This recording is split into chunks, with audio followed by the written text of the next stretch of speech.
And we're live. And of course, it's, what is it today? Friday night, an impromptu blog, video blog. So I doubt if anyone will show up. Hopefully, you've all got better things to do. Oh, let me clean my glasses. But I just ended up having a weird little gap. So I will be here talking for a little bit. I do think around this time of year people get busy and they have less time for the internet and that sort of thing. But anyway, I'm going to have a coffee and give you my 30-second take on Donald Trump. Hello, Caleb, and hello, Sam. Oh, by the way, this is a subscriber. I mean, it's open, but it's a subscriber-themed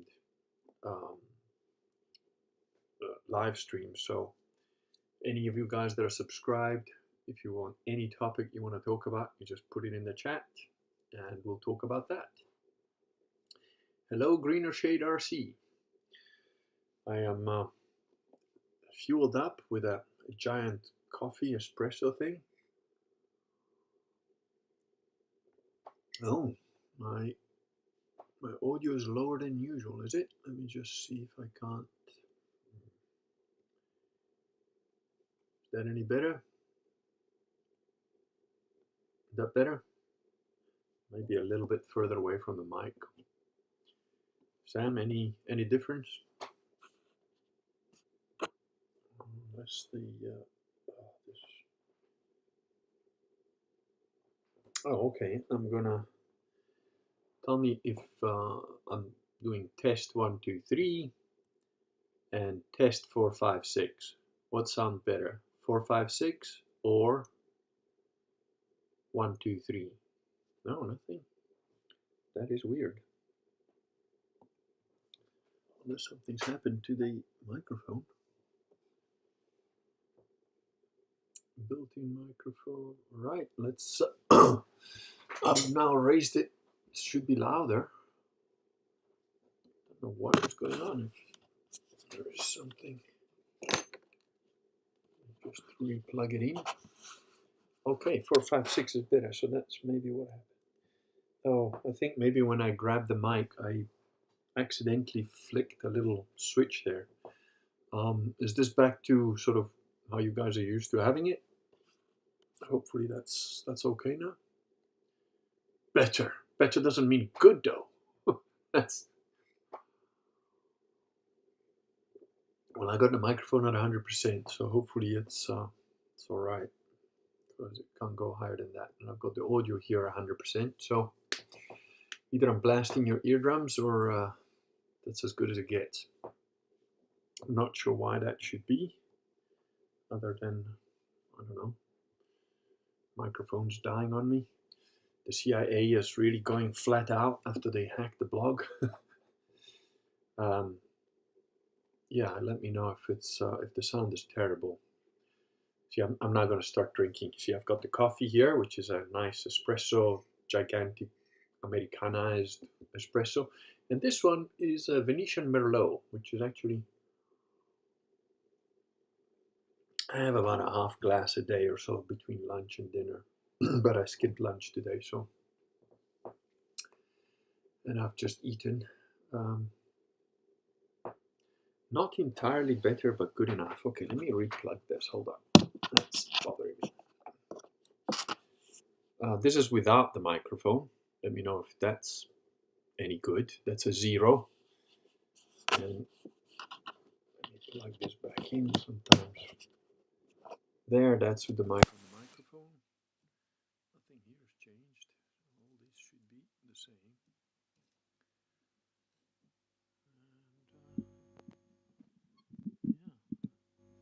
And yeah, I don't know. And it's on the 456, so I hope that's okay. Any change at any point? Was it better without the microphone, maybe?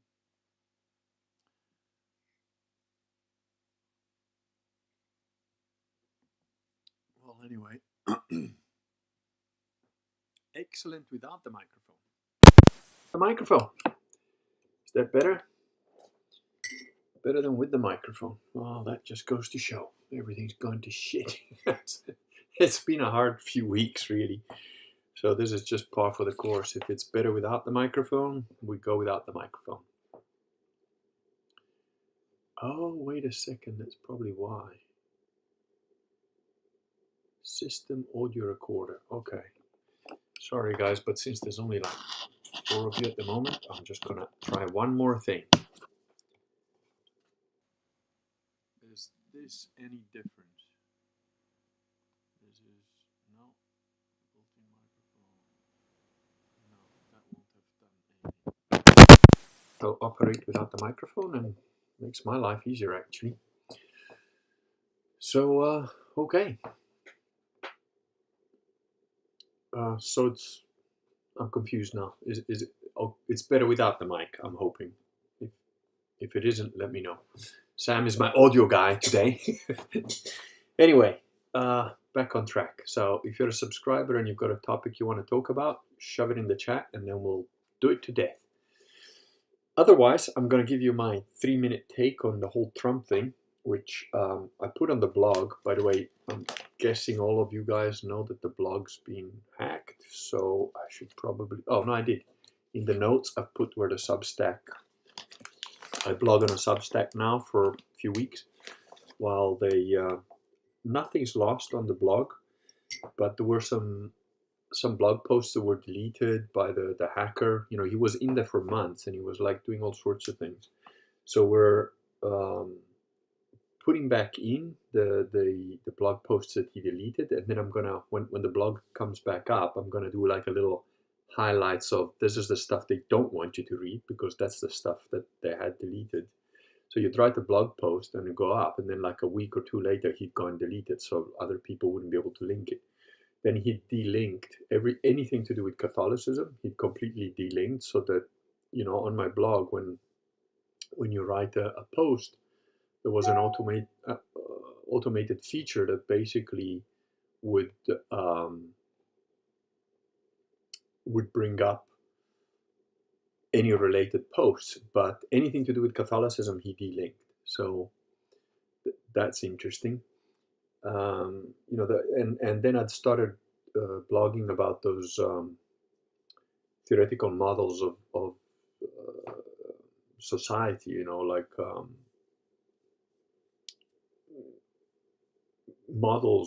theoretical models of society that work. And that's when they sort of went a little bit haywire on the hacking. So I was obviously over the target. But the blog will be back. It just won't be back for a little while. Few weeks. So I'm blogging at the Substack at the moment, which, you know, I had the Substack set up to write basically a free novella that was set in the same setting as the Nazi Moon setting. But now it's sort of, I'm just doing the regular blogging I would normally do on there. It's not as frequent because I can only blog on the Substack on the desktop while I could do the WordPress from my phone. But my phone is an old phone, and the Substack app on the new phone, you have to have a new phone, and I'm not going to buy a new phone just for that. So, but I'll still be blogging there. Anyway, on the Trump thing, I did a blog post on the 6th or something about Trump winning, and it pissed a whole bunch of people off apparently. Not really sure why, because I didn't say anything particularly crazy, but I guess what upset people is that I said, well, so you've got Trump in now, but the puppeteers don't change. You know, the puppet changes, the puppeteers don't. And people are like, oh, you're calling Trump a deep state guy. Like, it doesn't matter if Trump is a deep state guy or not. All I was saying in that post is like, look, if I was an American living in America, I would have voted for Trump, no doubt. Because as an American living in America, if you've got Trump in power, you've got another 4 years, hopefully, where, you know, the craziness and the complete destruction of your country is held off for a bit. And for the average American, that's a good thing. It gives you another 4 years to, you know, buy buy a piece of land, buy more guns, whatever. Learn how to farm your potatoes, whatever you need to do what I've been doing for the last 3 years, which is build your own little community, learn to be self-sufficient as much as possible. And so as an American, Trump winning is a good thing. As a non-American that doesn't live in America, Trump winning, the rest of the world is sort of like, oh, breathing a sigh of relief, thinking, oh, great. But no, as a European, I don't know that Trump winning is better for us here in Europe. Don't get me wrong, I certainly prefer Trump to Kamala Harris by, I don't know, light years. The distance and how much I prefer one over the others can't be expressed in words. But the point is, thank you, Sam. I enjoyed the new phone, microphone, or ammo money. I'll get to that. So the thing is, Trump being in charge probably gives America another 4 years of breathing space.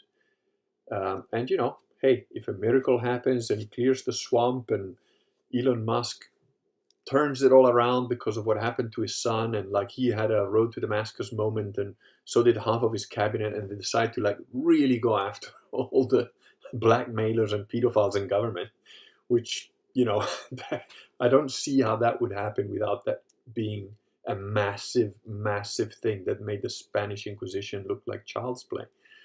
But unless that happens, for the rest of the world, America being stable is not necessarily great, because what does that mean? For example, let's take my country, Italy, as an example, right? We've got 150 American military bases in this country. We're a puppet state. Our entire government is completely commanded by whatever America tells them to do. I don't want that. And if you were living here, you wouldn't want that. Why the fuck do we need 150 American bases in Italy? Get them all out. Yankee go home, like in Afghanistan. Piss off. And you know what? If Russia decides to take over Europe, I'm okay with that. If the Russians start marching their soldiers towards Italy, well, we'll pick up guns and we'll fight them, all right? But fuck off. We don't need America here telling us what to do, how to breathe, what to live, what laws to pass. The thing is, the laws of Italy before the Second World War were astonishing. They're like really good. They're like people-based, and we still have Roman law pretty much. So it's a good legal system, the original one. But after the Second World War, do you guys know that we still have rules that apply to our country that are secret? In other words, we are subjected to rules in Italy that were imposed by America, and they're part of secret rules that you can't go and look at. So it's like, oh yeah, you guys have a constitution and this, but also you have to follow all the rules under, Section 47. And what's Section 47? Top secret. You're not allowed to see it. But your whole government is operating under that. Wait, what the fuck? And did you know another thing about the Universal Commercial Code? Every country in the West and pretty much the rest of the world has got what they call a UCC, Universal Commercial Code. That means that Italy and its citizens is not a nation, it's not a country. It's a subsidiary company of the United States of America. It's a truly Freemasonic thing. So it's like, yeah. Oh, that's, thanks. By the way, guys, you subscribers, you get to choose the topic. So if you want to talk about a topic, you put it in there and we'll talk about it. So all I was saying is not, I don't necessarily think Trump is deep state, and I'm not saying he isn't, because, these guys play, the Freemasons absolutely play both sides of the coin and the edge of the coin too. But I'm not saying that. Even if Trump is a good guy, we've already seen what he did in the first 4 years. And, you know what I mean? If I would never become president of any country, because I would be killed long before I get anywhere close to it. I probably wouldn't be able to become mayor of like this little village that I'm in, because I'm too, truthful. But if by some magic wand, bing, suddenly the Kurgan becomes president of the United States of America, oh my God, you think old Adolf looked bad. I would have a Waffen-SS. I'm not talking, I'm not saying the Nazis are the good guys. I'm not saying that. But what I'm saying is I would immediately hand select a bodyguard of people to like make sure I don't get assassinated or drowned, because they would try and do that. And then I would clean out the deep state, but you have no idea how quickly I would be doing that shit. The FBI, the CIA, the NSA, all that shit would be disbanded, like boom, boom, boom. And I would be going after those guys, the Pinochet style 3,000 desaparecidos. There would be 30,000 desaparecidos easy, because the federal government is huge. I'll disappear all those guys. I would absolutely just jail them and go and investigate every single one of them properly, fairly, and get rid of them. Just get rid of them. Oh, you were treasonous? Death penalty. Boom. I would absolutely do that. And then, after 4 years, it would be a clean slate, deregulation. You would have no more income tax. The IRS would have been disbanded. It would be like people would be able to live and farm. Regulations would be simple and clear. You wouldn't have, that you guys have something like, I don't know, hundreds of thousands of laws in the United States. And there's tens of thousands of laws added every year. And the concept of ignorance before the law is no excuse. Well, that's ridiculous, because you can't keep up with the laws they pass, never mind the ones that are already there. So I would do away with all of that. And if you're working like an obsessed guy for 4 years, you might just be able to do that. After that, if I did manage to do that, I would hang up my hat and go, right, now we pass the baton to somebody who we have vetted, doesn't want to be president, but we're going to put him in there anyway.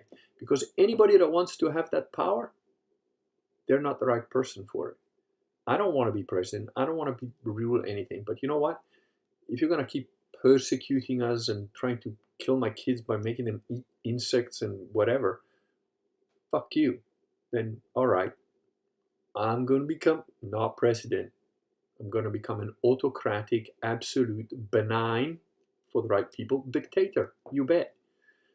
Because democracy has shown its face over the last so-called democracy. There is no democracy. If it was actual democracy where people click a vote and it really went through their vote, maybe. Even then, democracy is ultimately ruled by the majority. And ruled by the majority means rules by idiots, because the majority of people are idiots. As Professor Cipolla so eloquently explained in the 5 basic rules of human stupidity.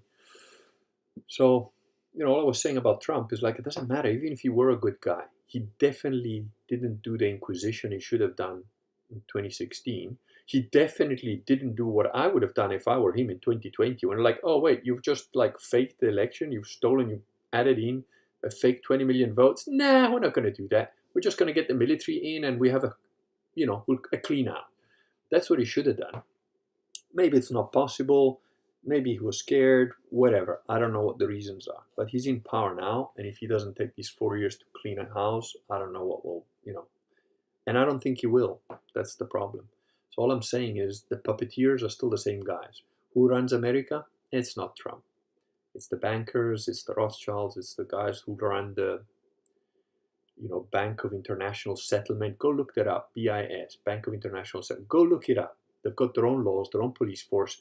They're outside of all legal systems, and they can pass those like superpowers to any central bank that they want around the planet. It's like, wait, what?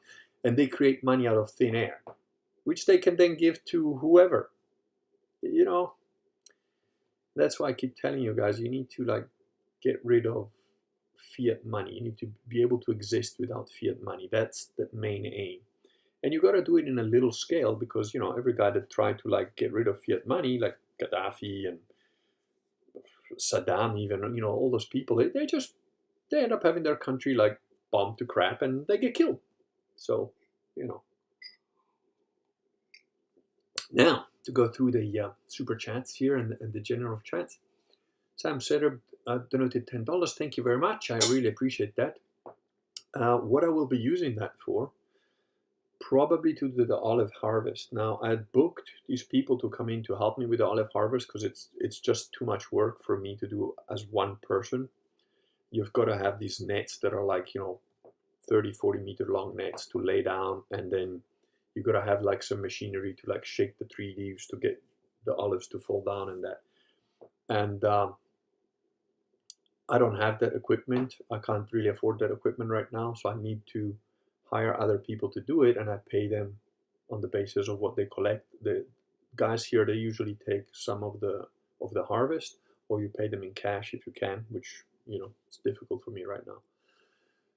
But these guys canceled on me without telling me. I booked them like 3 months ago, and then I called them up like a month ago, and they're like, "Oh, we don't do that anymore." I'm like, "What the fuck, dude? I spoke to you. I asked you, like, make sure you keep a slot for me." Yeah, yeah, yeah, no problem. And you don't even give me a call to tell me you're not going to do that. So now everybody's busy. It's been raining, so like people don't harvest when it's raining. I don't know if I'll make a harvest. I'm trying my damnedest tomorrow.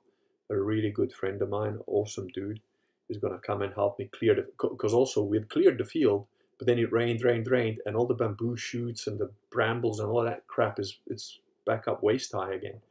So tomorrow he's coming around, and he crushed one of his fingers at work. So poor dude, he's coming to spend his weekend to like help me to try and clear the land. And I'm going to try and clear under the trees, and then pray that we get enough guys to like help us with these nets and with this equipment, even if we have to do it ourselves. Because the thing is, it's so frustrating. There are so many olives on the trees. It's brilliant. It's a really good harvest. Probably be a couple of tons if it was done properly. I don't know what I'll be able to get, if any. So it's really frustrating. And it's even more frustrating because I finally sorted out all the stuff to export the oil. For the olive oil is the healthiest thing you can get, based on that guy called Brian Johnson, I think, that autistic freak who did like he spends $2 million a year checking what's the best thing for your body and blah blah blah, and the olive oil is the best thing. And the olive oil from this region, our olive oil, is literally the best in the world. It's got it's won first prize at like regularly at like yearly conventions of like the best olive oil in the world. It's like from my farm. It's like so frustrating. So any money I get is going towards trying to make that happen, because then I'm now able to export it to the United States, but I need the oil. I can export it to the UK, but I need the oil. I can export it to the rest of Europe, but I need the oil. So it's just, yeah. Caleb says, exactly, Trump is not the savior of America. He's a tourniquet while we prepare for the next barrage from the woke hordes. There you go. Ironic Keyboard says, as an American living here, I don't want those bases in Italy either. Thank you, sir. And I know that. The thing is, people think I'm like anti-American. I'm not anti-American. I think the average American is a pretty decent, easygoing, friendly guy.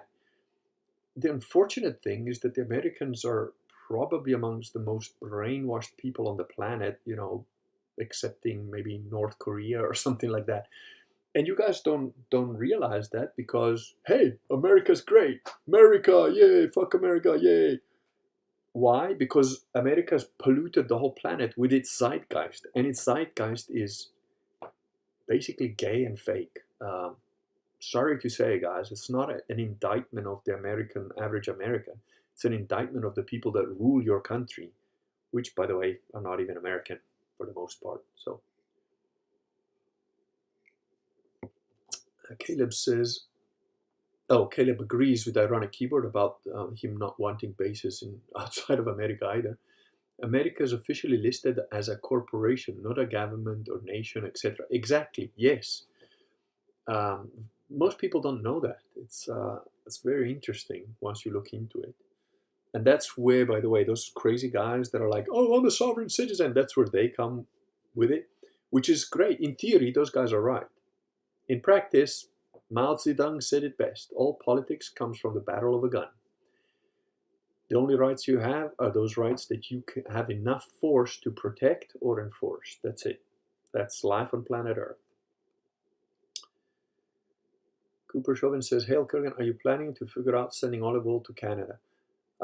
Canada's not on the list yet, because I spent a lot of time to figure out how to send it to America first, to the USA. It's a bigger market, I guess.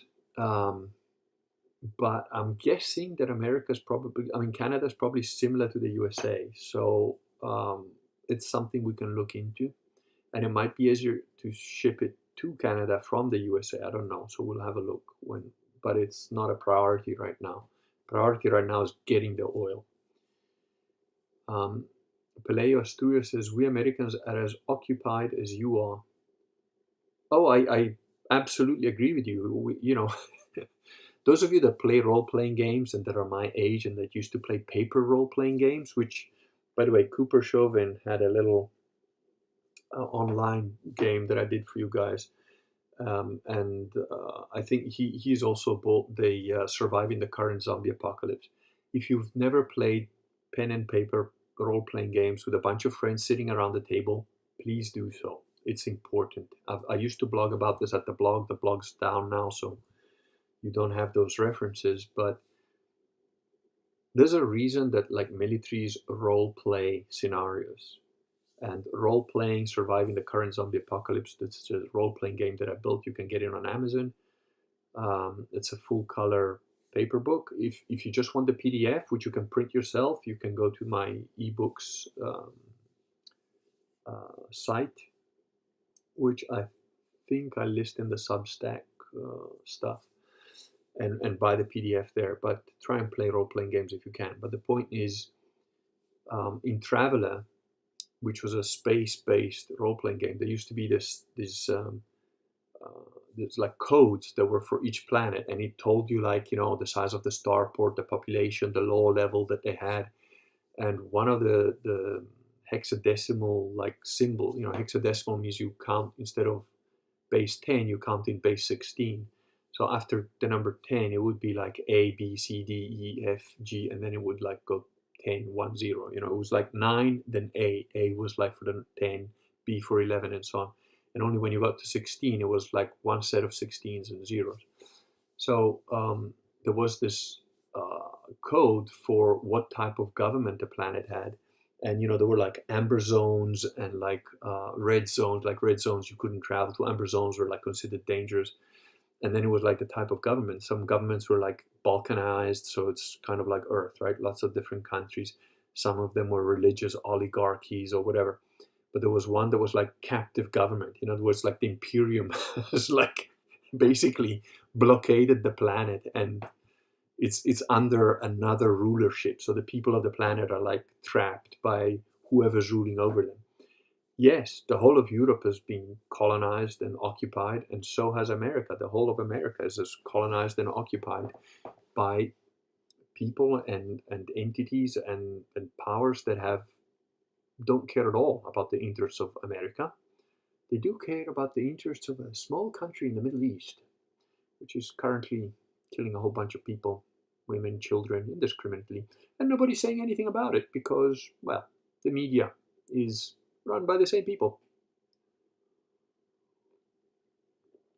Just saying. Gotta go. Good evening, everyone. Okay, bye, Cooper. The original Traveler is my favorite RPG. Yeah, I started out on Dungeons and Dragons, and the original Dungeons and Dragons, which is the rules cyclopedia, which is the only book you need. There we go. I'm gonna show you guys how much of a nerd I am. Here you go. Among the 70 boxes of books that I sent to my dad, this didn't make it there. This stays with me. This is all you need to play proper Dungeons and Dragons.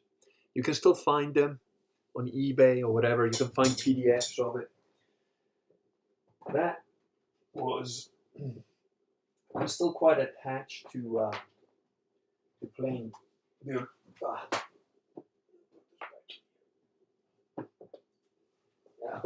I was saying I'm still quite attached to playing the original Dungeons and Dragons sometimes, but yeah, Traveller is the coolest one. I also played, the original Star Wars one was actually quite a decent little system. And there's one role-playing game which I've never played, but I bought the rule book, and it's awesome. It looks really funny. Is Atomic Robo. The Atomic Robo role-playing game looks hilarious because one of the rules is you can interrupt another player with and you can add stuff in, which makes it really funny. So yeah, it's quite interesting. Sedevacantist, finally caught you live. Good day. Hello, sir. And like I said, you guys, there's not that many of you, but if you're a subscriber and there is any topic at all that you want to discuss, as a subscriber, you get to choose what we talk about. So, and I will do subscriber only live streams at some point. We just need to coordinate it a little bit, but we now have more than 10 subscribers, so thank you for that. That helps a little bit to keep things going, including the blog, because you know, rural internet. Oh, okay, I was a little bit blocked there.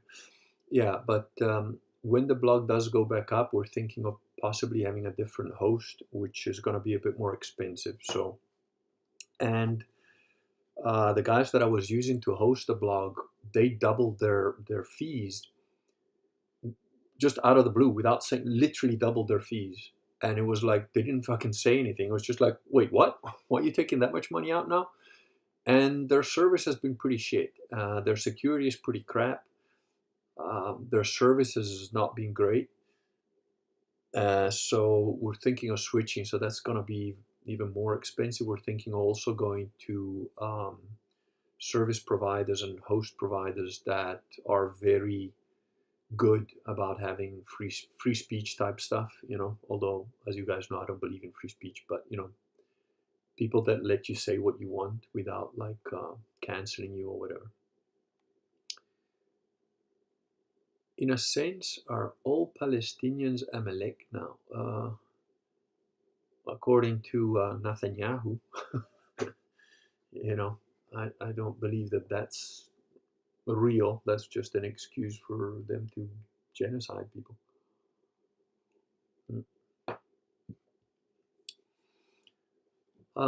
But yeah, so what else was I gonna discuss? Oh yeah, the blog hack was quite a thing actually. But it's funny, you know. A few years ago, if I'd had that blog hack, keep in mind, you know, the blog has like more than 15 years of blog posts there and other stuff in it. Nothing's lost. Don't worry, it will be back. But that would have been a blow that would have pissed me off and upset me for like days and weeks. This time around, I was sort of like, how can I turn this into an opportunity? And actually, I think I already can. You know, I think I'm already doing that. It's quite an interesting shift when you. I don't know if it's because I think it is. I think being Catholic certainly it changes your perspective on so many things, and it's such a positive change that it's hard to describe to people. But that didn't affect me at all. Sam says, Wereb says, I like stable point hosting based in England. I am never going to host anything based in England. England is now arresting people for retweeting things. You repost somebody else's tweet and you're being jailed. They're physically jailing people for tweets. They let go from jail 5,000 criminals, including sex child molesters and murderers. Because the jails are too full, they made space, 5,000 spaces, to arrest people that on social media say something that doesn't agree with two-tier care. So no, never gonna host anything in England. Silvacantus says, when have a real pope, will His Excellency require the guard to carry Glocks or SIGs? Asking for a friend. Well, I'm afraid, said the Vacantis, that there's going to be obviously different groups, you know, serving the new papacy. And, of course, the Inquisitor Guard will have flamethrowers. Oh, why is this thing in the way all the time? Sorry, I've got a very old British desk, but so my chair just fits just right with the legs of the chair, and actually one of them got bust, so I need to like rebuild this little wheel. You know, the Inquisitors will of course have flamethrowers and wooden stakes with mallets, I think, you know, just in case.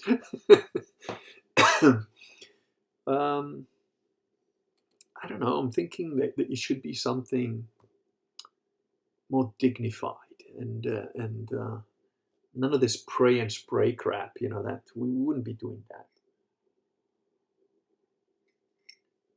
I think the papal guards will be more kind of like in the Empire, you know, the Imperial Guard, those guys all dressed in red. They've basically just got 4 spikes. It's like, it's pretty cool. But yeah, no, they should have a long range weapon for, you know, dealing with troublesome heathens. I don't know. I'll have to ponder that. I think I'm sort of partial to revolvers for them, actually. Reliable, you know, reduced number of ammo, so you're not just like getting some panicky guy shooting, trained. Of course, the Papal Guard would have to be like super trained. I would want them to be like hardcore guys that just don't lose their nerve under any pressure. Sedvacantis says, good point. When you're Catholic, you see clearly. Sanitizing the eyes through penance. Can't see too clearly through a glass of mud. Yeah, look, we're all, you know, seeing a sort of bit through a glass darkly, but man, that blog post I did at the Substack, which by the way I've put the link for the Substack in the description of this video. That was astonishing. I mean, that was on Social Galactic, but you know, even intelligent people like Vox like made some comments that are just, wait, what? How retarded are you? Like, basically, Vox came out saying that, oh, he doubts that baptism is even required to be a Christian. So I'm like, you know, and asked the question, how do you define being a Christian as a Protestant? And it's like, they can't define it. They go, just we recognize Jesus Christ. It's just Jesus Christ. I'm like, wait, so your criteria for being a Christian as a Protestant is that you recognize that Jesus Christ is who he says he is. But guess what? Even demons know that. And what was the comeback that I had from one of the retarded women on there? That you know, she tries to follow me around on Social Galactic and like tries to like needle anything I say. She's an old biddy anyway. But what did she say? Or her response was like, no, the demons don't do that. They avoid with a passion trying to say that Jesus Christ is Lord. They avoid it. I was like, demons, I didn't ask you whether you state it out loud. I asked you, how do you know if anybody's a Christian? And you said, well, I know that somebody's a Christian if they know that, you know, Jesus Christ is Lord. We're not talking about whether they announce it to the world. We're talking about whether they know it. Well, guess what? Even demons know that. So that, as I've been saying for years, the standards for Christianity and nothing there. There we go.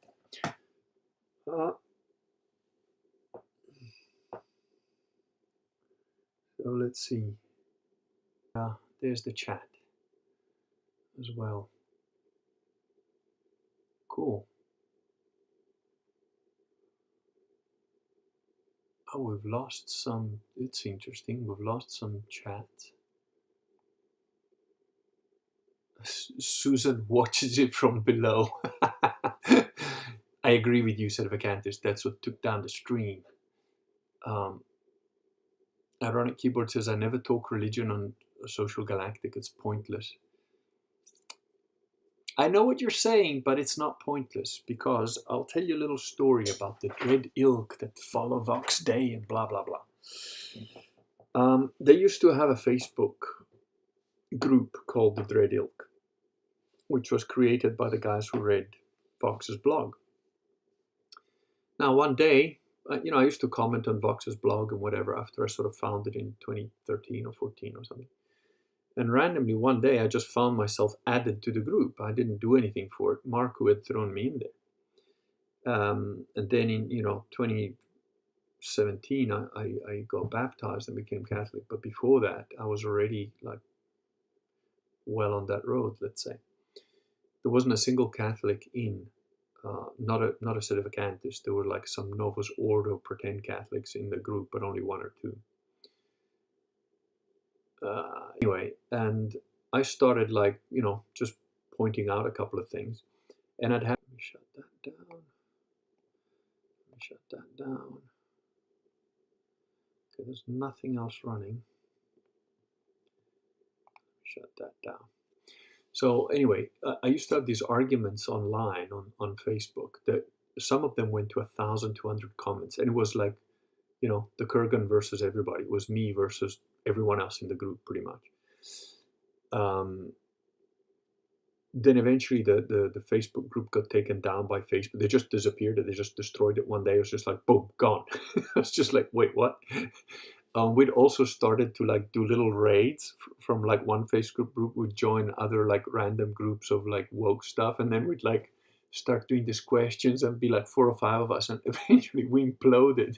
We managed to implode several woke Facebook groups just by infiltrating them and then like doing like random little raids. The thing is, even after that Facebook thing disappeared, I get emails from like some of these guys, like, you know, saying like, oh, by the way, I'm a secret Catholic now. I agree with sedevacantism. And it's not just one or two, it's several of them. Now, some of these people don't have anyone else in their life. Come on, it's hanging again. In their life that's Catholic. Most telling me, oh, by the way, just so you know, so it was like quite interesting. And that only happened as a result of one guy going in there and doing that. Said it, Social Galactic, same thing, you know, was the only like Catholic there originally. Now, to sedevacantism as a result of that. So, yes, you're not going to change the mind of a retarded, you know, mentally damaged, like fucking binary thinking Protestant. But that's not the point, you know. They're in a monkey in the circus, and everybody else is watching. So. Looks like the Google overlords are frowning on the conversation. Yeah, indeed. The original travelers, yeah. So that even the chats got disappeared a bit. I know Sedevacantist had quite a few more posts. I didn't get to read all of them. Oh well, here it says what. Well, I guess that's my sign to get off my rear and get back to work while I still have sunlight. Good day. Will Hope come back and will listen at the ironic keyword? Yeah, okay. Yeah, your chats are all over the place. Ah, back. So the Vacantist is back too. So yeah, sorry about that, guys. But like I said, Dean at the NSA. That's what I call him. Dean is just working overtime. He's probably getting paid overtime because his job at like taking down the blog didn't quite go the way he wanted it. Yeah. Anyway, for those of you that don't know, the blog is now at the Substack temporarily. It's only going to be there for a few weeks, but that's where I'm blogging regularly now. And it looks like most of you have sort of given up, but there's still a handful of you. So if there's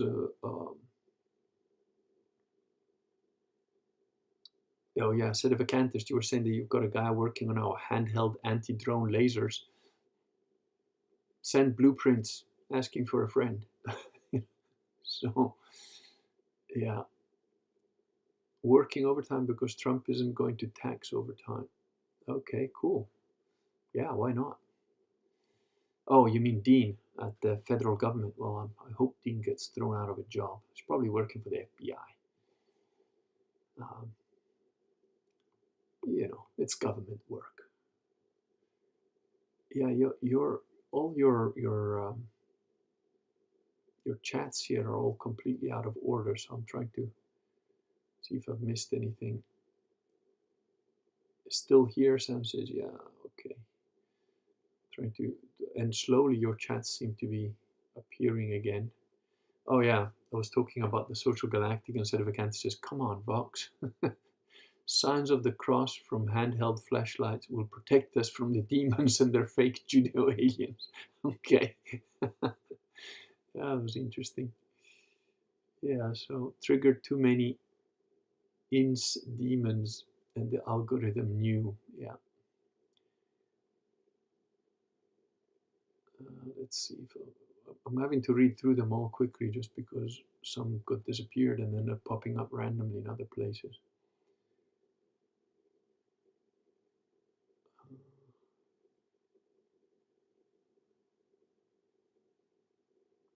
Okay, I think I've caught up with most of the. All right.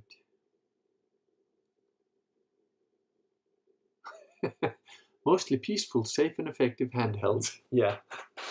I actually had built a little laser that could pop balloons. You know, it was about, it would like heat up a piece of paper and stuff, but you know, not quite ready to stop ICBMs. I think I still have that somewhere, but I was going to build it into a little kind of a toy gun. But the thing about lasers, you know, if you start messing around with them, is like you really need eye protection because, you know, I used to like check out if I could kill. Originally, I built it to try and kill flies and mosquitoes and stuff because if you could build a laser that's strong enough to just zap a fly, that would be pretty cool. But the thing is, you could shine it on a fly for a while and it wouldn't do anything. Um, but the thing is, if you look at where the laser is going, it's an unnaturally bright light because, you know, as those of you that know, laser stands for light amplification by stimulated emission of radiation, and you can tell it's not a normal sort of a light, and it's a bit too bright for your eyes, so it could mess you up. And of course, you know, never shine late, even like a laser pointer in somebody's eyes. It can mess you up pretty bad. So yeah, but it would be, you know, I've had this dream since I was a kid, and my wife bought me this like toy shotgun that shoots salt to shoot bugs. But we've got these stink bugs here in Italy, Chinese stink bugs, and they are from China. You know, the original green little Italian stink bug is like not that bad, but these Chinese stink bugs, they're huge. They're like the size of my thumbnail at least, and they just like make a huge noise and they smell like hell and they crap all over the place. And those things, even shooting them point blank with that salt gun doesn't really kill them. So, you know, it would be great if I could get like a proper powerful laser that's enough to like zap bugs. That would be good. Okay, says you're back. Indeed, I am. And guys, you know, go ahead, and if there's any specific topic you want to talk about, doesn't matter what it is, fire it out. This is supposed to be a chat/subscriber based live stream, so I want to try and cater to your wishes. Oh, slowly you guys are coming back, so that's pretty cool. And yeah, talk about whatever. It's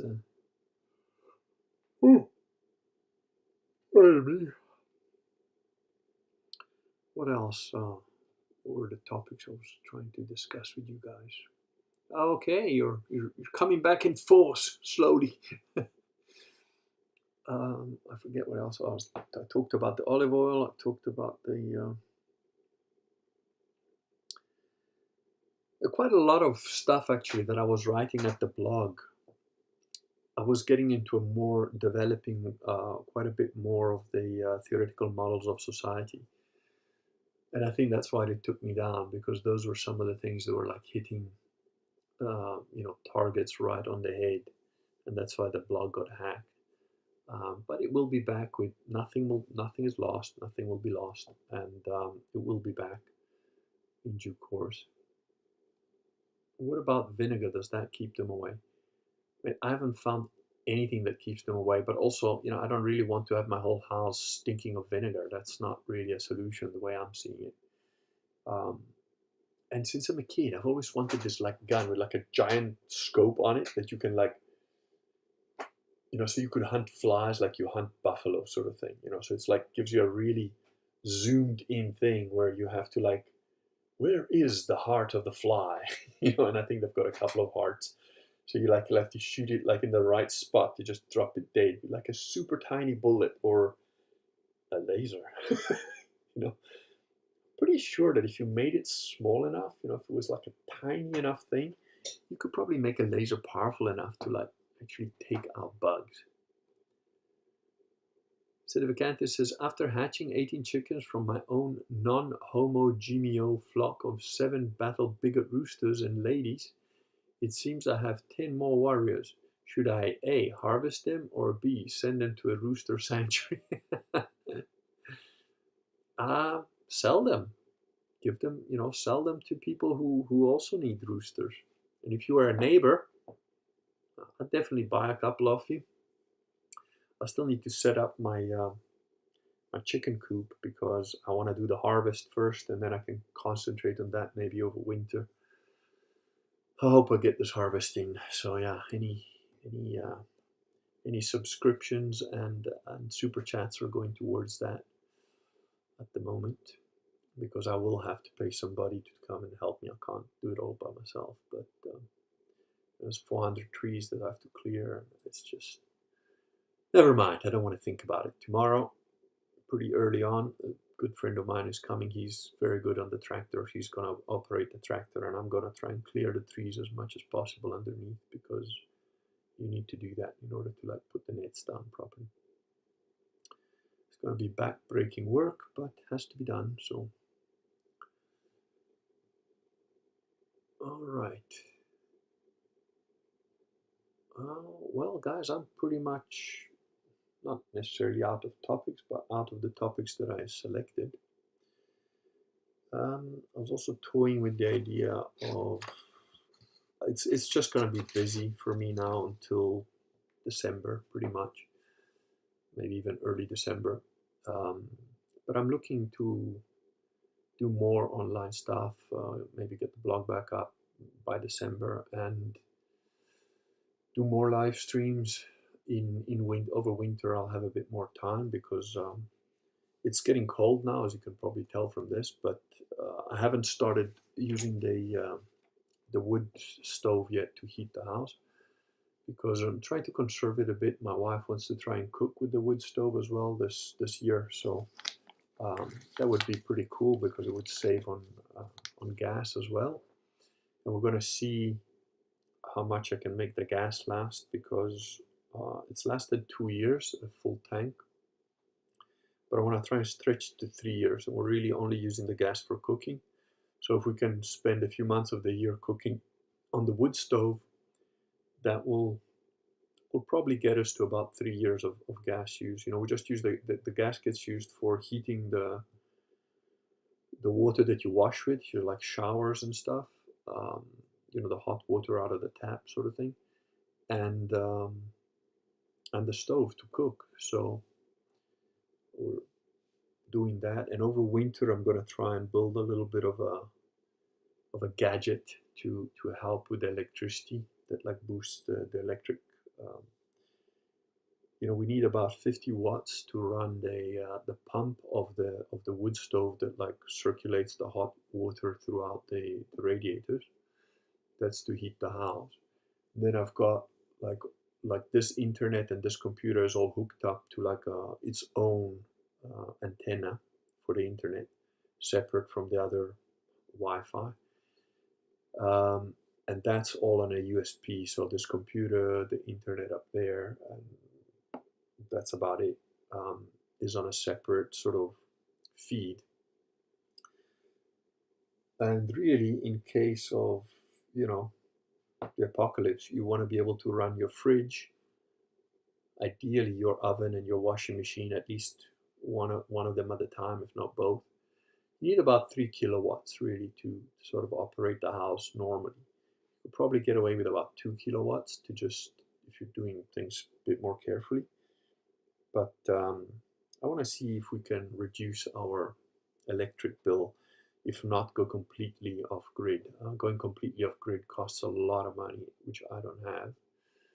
But there's a couple of things in the works that hopefully might generate a bit of cash as well. I've finished writing an advanced book of Systema, advanced concepts of Systema.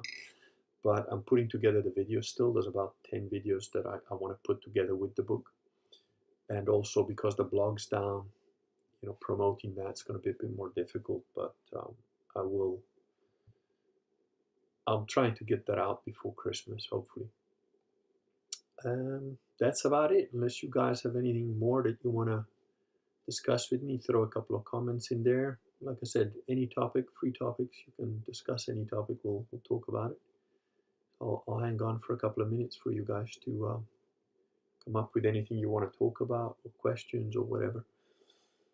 Otherwise, I'm going to call it a night in about a couple of minutes, unless you guys feed me something that you want me to talk about.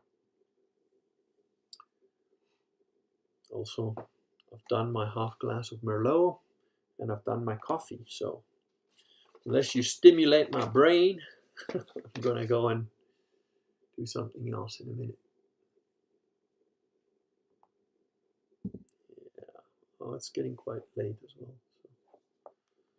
So I suppose it's probably...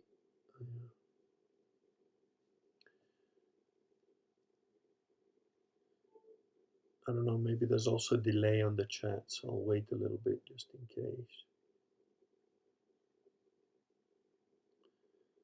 I don't know if this is true. I just got a thing that the US House announces UFOs hearing for November 13.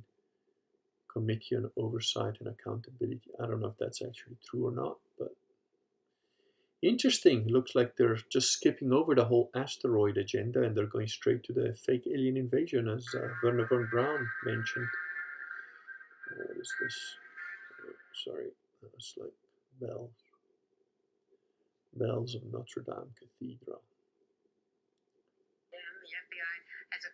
Hello, everyone. Neptune Dreams. Hello, Neptune Dreams. You're just in time to feed us a topic. If you want to talk about anything, put a topic in.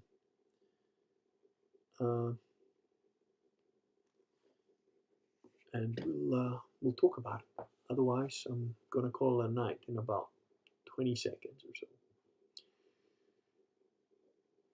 Neptune Dreams. Come on, I know there's like a dozen or so of you sitting there. Maybe there is a delay, I don't know. Okay, unless you have anything else you want to discuss. I'm sorry about the interrupted flow of today's live stream. It like good old Dean at the NSA bombed it for a bit, or Sedevacantist said Susan Zemecki or whatever it is from below. I thought that was quite funny. It's like, what is your take on reincarnation or soul as energy? Well, that's actually quite a lengthy, complicated topic. But yeah, I've had some experiences that indicate to me that reincarnation is definitely a possibility. There's passages in the Bible that intimate it. So, Lamo, hello, sir. Chat function isn't working on the stream. It's working for everybody else, mate. But I know that you had... yeah, it's just on your end, I think. Same as last time, like you couldn't appear in the... for whatever reason. But yeah, the reincarnation thing is... Look, it doesn't necessarily mean 100% that reincarnation is the only explanation for the experiences I've had. But it's definitely the most logical, the simplest one that makes the most sense. And my experiences were objective. It wasn't just like me remembering stuff. It was other people remembering the same things I remembered without me discussing it with them. So, hello, Chad. So, yeah, I think that's... I don't think it's... I know Catholicism basically tells you to stay away from that stuff, which I think is correct, as is, when they tell you that you shouldn't even attempt to do an exorcism. Again, I think the church is correct in saying that. Although it doesn't mean that you can't do an exorcism. It just means it's so dangerous that the church advises you don't even try and bother. Same thing with things like reincarnation. They think, oh no, that's witchcraft and stuff. There's a lot of fakery. There's a lot of weirdness. There's a lot of potential for being possessed. There's a lot of potential for being attacked by spiritual entities that are not your friends when you start to delve into those things. So I understand absolutely why the church says stay away from it. And they're basically right. Also, I have had experiences where I have remembered past lives, multiple past lives with multiple people confirming it. And it was, the way I say it is like, look, if you have to remember a past life to like sort something out in your current life, it's probably because you're retarded, you're not dense, you're so stupid that like somebody up there is like, dude, this guy's been through 15 different lifetimes and he still doesn't get it and he keeps making the same stupid mistake. All right, let's just show him a little bit of like, hey, dude, you've been doing this for 1,000 years. How about you change tack? Try something different. That's my take on it. I don't think that it is specifically necessarily. Um, there's a lady that wrote a book about reincarnation together with Christianity, some Protestant woman called, I can't remember the name, Jesus in India kind of thing. There's passages where they ask Jesus, "Or are you Elijah?" So it's like the concept of soul transmigration and stuff like that is not, it's not talked about, but it exists in the Bible, and it is in original pre-Jesus sort of Judaic thought. It exists, so it's a possibility, definitely, I would say. Sedvacantis says, have you noticed more attendees at Mass lately? The Kurgan here in Northern California were packed at both low and high Mass. Yeah, the Sedvacantis Masses keep increasing. They're burgeoning. I don't know. I've not been to a Sedvacantis Mass where it's not standing room only now. And in fact, I've been to churches where the people can't fit inside the church. They're like, gathering outside it as well with the doors open so they can hear. So yeah, it's absolutely packed. And he says, I'd say about 10% uptick in the past few months. Look, another thing that you guys, the reason I ask, look, share my blog and share my Substack now for the moment and share my books with people. It's not just, I don't care about being famous. I wouldn't mind being super wealthy. That'd be cool. But I don't think that's going to happen by, people suddenly buy millions of my books. It would be great. I'd love that. That would be awesome. That would be the way to live, because then I could spend more time producing more really interesting stuff that takes time to like get accurate and get concise and get precise on, which I would like to write about a whole bunch. There's so many topics that I would like to get into because I go down rabbit holes for fun, so there's so many very interesting concepts about how the mind works. Things like extrasensory perception, like telepathy, or clairvoyance, or psychometry, particularly, is very interesting. And these are topics you can't do a half-assed job on if you're going to do something intelligent and serious. But I can't afford to spend my time just doing that because I've got kids to feed and a wife and a farm to try and look after. So yeah, I would love to be a very famous author, not for the fame, I don't care for that, but because it would sell a bunch of books. And if it sold a bunch of books, I would be able to do more. For example, Nazi Moon, the trilogy of the Overlords of Mars, is just one of the at least two trilogies that I want to put together. And I think it's a really good book. Everybody that's read it, everyone that's read that trilogy has like been like, oh my God, why aren't you all over the place? Because I'm pretty crap at self-promoting, and because, I didn't buy any tickets. In fact, I've studiously avoided tickets. I've had tickets offered to me for The Face on Mars, for Reclaiming the Catholic Church. I've had tickets offered to me several times in my life since age about 25, 26. And I've refused them because I know that they come with strings attached. But hey, like I said, if the Satanists in charge wanted to sort of keep me more quiet, the easiest thing to do would be to just make up all sorts of stuff that's probably interesting, but I would probably be less of a pain in their ass than I am now, because with that little book, Believe, hundreds of people have converted to Sedvacantism. And I don't know the ripple effects of that. There are people that became Sedvacantists that then convert other people, that then talk about it to other people, that hand out copies of. There's a couple of guys who are going around. They buy like 10 books, 10 believes, and they hand them out at their church. There are a couple of people doing that, and it has an effect. You have no idea of the ripple effect that you can cause. So by sharing the stuff that I write about, it's kind of important, and that's why the blog will go back up, because there's a wealth of information in my blog that if I had to restart writing all of that stuff on Substack again, that would just be too much.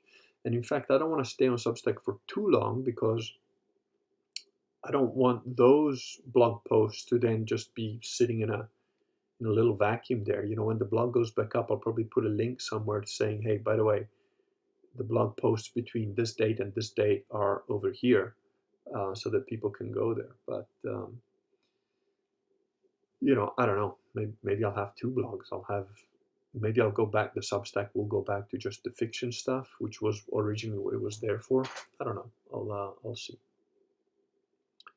Ah, Caleb has finally got the chat.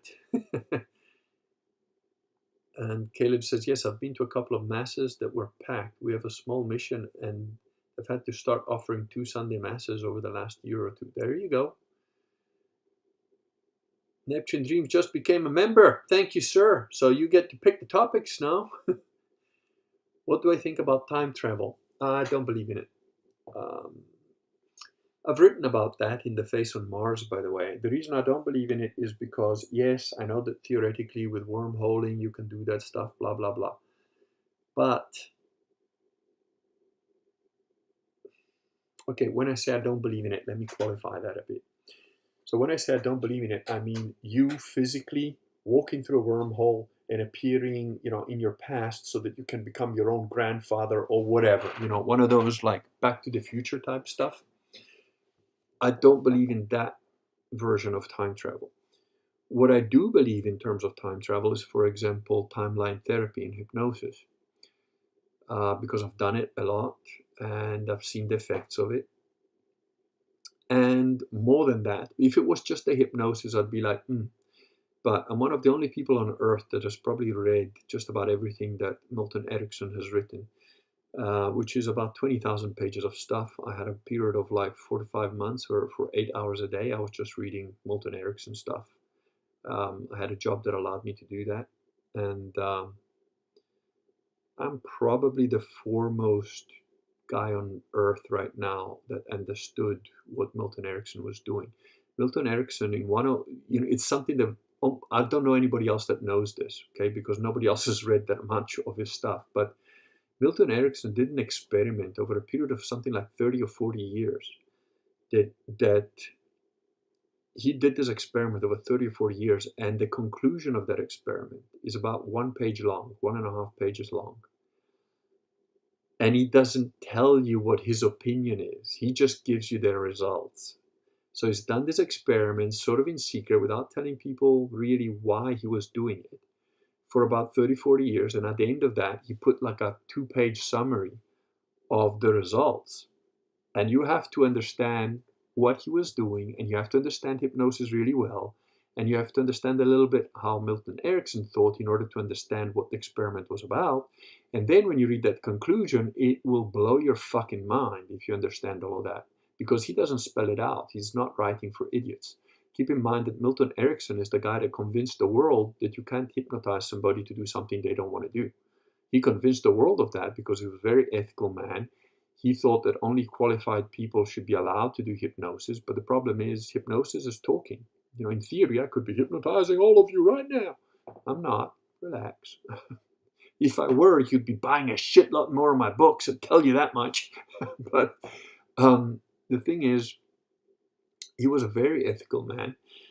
And the conclusion of this experiment he did for 30 or 40 years is essentially the proof that hypnosis can alter reality, physical reality. And it's a hard thing to believe. It's a hard thing to swallow, but it's a fact. You know, when I started to do hypnosis, I spent 1.5 years just doing self-hypnosis first to understand how it worked and what it was doing. And I got really good at it. I'd go into like these trances that would last for hours. But the thing is, I had to start writing down the time of when I started to put myself under, because I'd wake up and it would feel like, oh, that was about 20 minutes. And then I look at the clock and I'm like, wait, where the fuck did the time go? And I started writing down on a little notebook, okay, I'm going in at this time. And then when I'd come out, I'd read the notebook and I'd be like, fuck. And I used to have my phone next to me. And if I had any electronic equipment, a phone next to me, like when I went into these deep trances, it would fuck out. I'd changed my phone 3 times within like a week because of it. So after that, I just kept my phone away from me when I was in deep trance. And I usually did it in like my bedroom. You know, I've never had like televisions or anything like that in my where I sleep. And the thing is, there is an element of timeline therapy that you can do, which changes your DNA. The junk DNA is actually like little micro wormholes, and it information can pass backwards and forwards through time. That I do believe. And you can do timeline therapy with somebody and fix up stuff that happened in their past, so they were abused as kids or whatever, and you can change their emotions about it in their past so that it affects their present and their future, and it does work. Now, that sounds like a lot of woo-woo magic bullshit, and I would go along with anybody that said that's just woo-woo magic bullshit.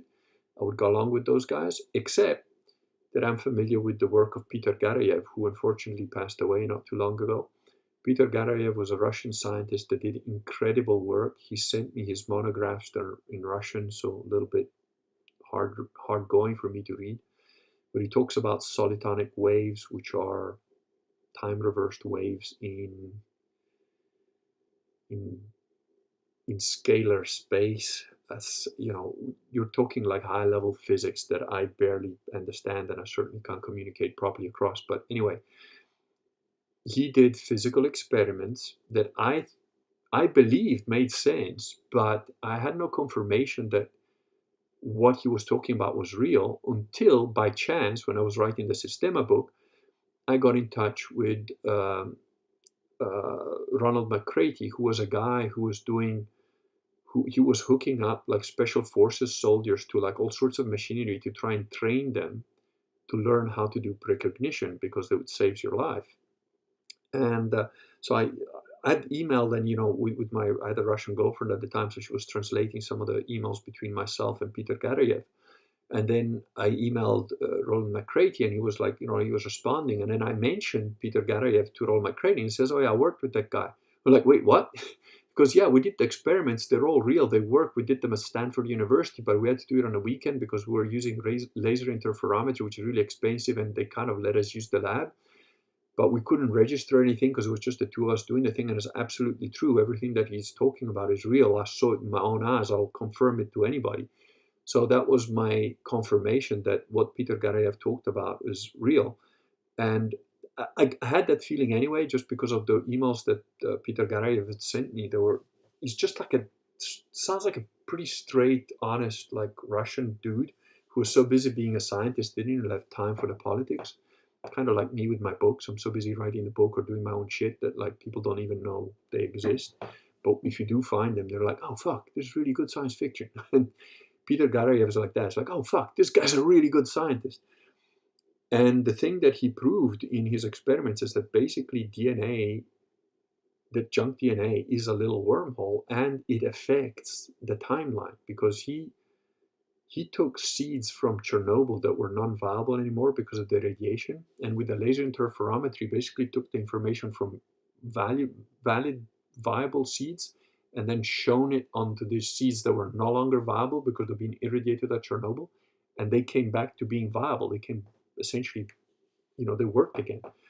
Um, and all that happened there is information transfer, which is what happens when you're doing hypnosis, because you're going into a person's neurology and nervous system, which obviously includes the DNA, and it has an effect. And I've done enough hypnosis on enough people to see that, show that this has essentially changed people. So um, that time travel, or information from different timelines. And when I say different timelines, I still believe we only have one timeline. I don't believe in this multiverse thing.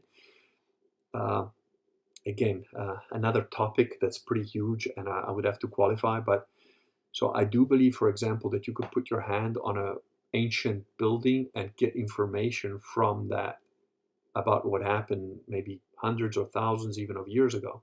I do believe psychometry is a thing. I do believe telepathy is a thing. I do believe clairvoyance is a thing. Um, and what's clairvoyance is clear seeing, and the hearing thing, as well. And yes, I absolutely, precognition has been proven. By the way, it's there's meta studies on it. I've written about a lot of the stuff in the Systema book. So if you're interested in these things, if you go to the Systema book, there's quite a bit of information on this, and also on, like, the more esoteric stuff, like reading auras, or like seeing auras and being able to, like, detect colors by touch rather than by sight. Short range telepathy, I show you how to do it. There's a video on it and stuff. So I talk about this thing, and in the advanced concepts of Systema, I go into more detail as well. That's the new book that I'm going to try and have out before Christmas. So it's very interesting stuff. But that's what I'm saying. Any one of these topics, I could write like 3 books just on. I could write a book on telepathy, a book on clairvoyance, a book on psychometry. There wouldn't be big books because I'd want to go into depth into the real details of it. But again, I don't have the time to do that unless I'm funded to do these things, and I'm not. I have to try and bust my ass just to grab enough olives to maybe export olive oil. So if you can share share my work, share my books, share the Substack now, and the blog when it comes back, and share the e-store. I'll put a link maybe at the end of this video. The e-store where I have the books that you can buy digitally. That's also relevant. That helps me, because if I can have a regular income that can feed my kids, I would spend a lot more time writing about these things and talking about these things and doing videos about these things. Freeman on the Sand says, I remember when he got selected, St. Paul's Basilica got struck by lightning. Yeah. Then I find out Jesuit agents Bergoglio, he has a personal rabbi. Maybe Catholicism means something else in the Americas. Yeah. Well, no, it's Novus Ordo stuff. Anything after 1958 is fake. Anything Novus Ordo, anything Vatican II related is not Catholicism.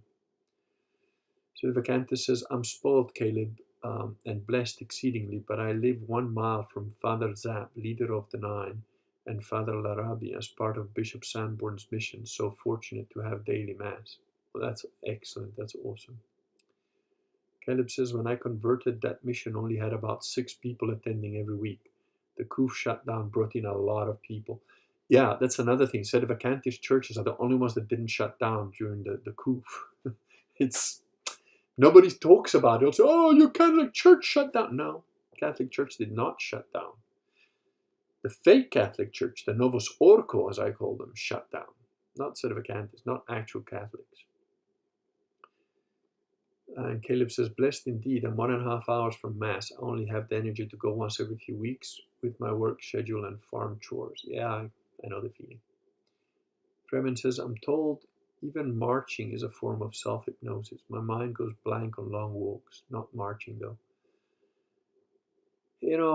One of the guys I trained with used to say, everything is hypnosis, and nothing is hypnosis. Look, hypnosis is not limited to human beings. Animals are subject to it. You can hypnotize chickens, like literally, you can hypnotize animals.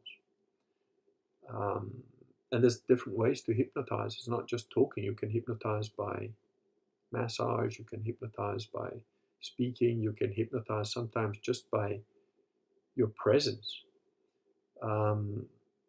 Michael Ryabko, the head guy of Systema in Russia, that guy was and I told him to his face, he denied it. He said, oh, I'm not a hypnotist. That guy could hypnotize you just by putting his fist on you. It was like, he actually used me once as a demonstration. And he said, oh, you speak good English. Okay, come here. I'm going to use you as an exercise. You explain to people what's going on. I'll just rest my fist on you. And he put his fist, like I thought he was going to whack me or something, but he didn't. I just stood there, and he just put his fist like, I've got one leg that's a little bit different height from the other one. So like when I do certain kicks and I do them too much, I can get an inflamed like hip a little bit.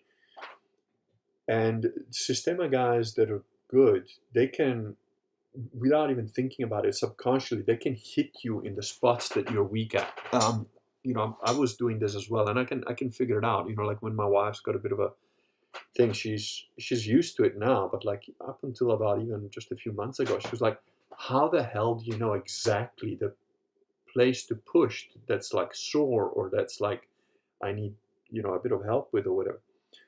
And anyway, this Michael Ryabko guy, he just put his fist like on my hip here, and it's like most unbelievable feeling. It was just like, oh, it just totally relaxed me, like sorted my hip out, and he goes, so explain what happened. And because I know hypnosis, but he didn't know I also knew hypnosis. And I said, well, you've just like hypnotized me now. It's getting difficult to talk because it's such a pleasant feeling. I'm so comfortable, and you're like, it's released the tension I had in my hip. And it's like, oh, I'm not a hypnotist. Immediately he was like, I'm not a hypnotist. I'm like, yeah, you are.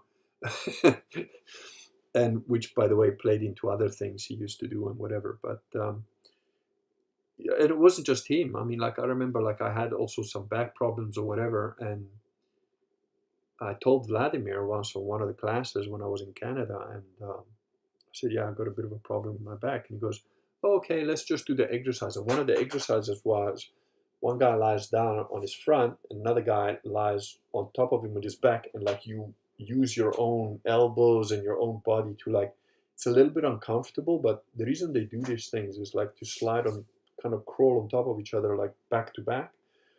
And it's to, because you've got little protrusions, little bones, elbows. One guy is like fat, another guy is like heavy, another guy is like bony, and your body adapts to like all sorts of things. It's a way to train your body. Like most of the exercises in Systema, if you're just watching a video, you think, oh, this is useless. But anyway, like Vladimir did that with me. He like went on my back with his back, and he's like, I don't know what the hell he did, but he like just sorted out my back. It was like, fuck, I'd had back problems for like 2 weeks because I was training hard, traveling, and not eating properly, having random arguments with a girl that I was seeing at the time who came with me to Canada. And so I was just a bit stressed out, I guess. And he just did like, and like, poof, my back was like, oh man, I've never felt so. So you can hypnotize people in a number of ways. It's not just talking. Hello, Tides of Truth. And Freeman says, oh, DNA is both a receiver and transmitter of information. Yeah, it is. Not just with messenger RNA, but it's a piezo crystal. When it compresses the helix like a spring, bioprotons emerge in a collimated beam. Okay, I haven't heard that one before, but yeah, it makes absolute sense to me. Spelling of Russian scientist Peter, it's spelled phonetically. So I'll give you a couple of the spellings here. So Peter Garayev, then Pyotr Garayev, and any mutation in between there. You can also have Garayev like that.